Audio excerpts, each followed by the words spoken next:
اب کوشچن یہ ہے کہ خدا باپ نے اپنے بیٹے کو اس دنیا میں بھیجنے کے لیے ایک کماری کو کیوں چنا؟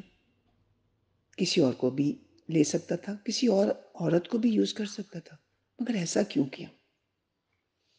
کیونکہ یہ وہ مافوق الفطرت بات تھی جو صرف اور صرف ایک کماری ہی کے وسیلہ سے کی جا سکتی تھی، جس کا مکاشفہ خدا باپ نے ہم سب پر ریویل کیا کہ God can do every thing, اور جس کا منہ بولتا ثبوت مقدسہ مریم ہے۔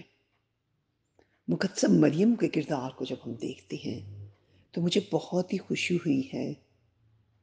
جب بھی میں اس کو پڑھتی ہوں یا کلام کو جب بھی ہم کھولتے ہیں عزیزو، ہم سب جانتے ہیں کہ خدا ہر بار ہم پر نئے مکاشفات ریویل کرتا ہے۔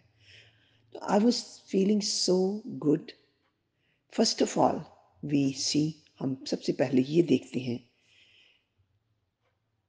کہ خدا نے مقدسہ مریم کو جب سلیکٹ کیا تو اس کی خوبیاں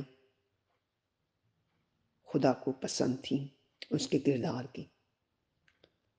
پہلا مکاشفہ یہ کہ اس نے کنواری کے بدن کو کیوں یوز کیا؟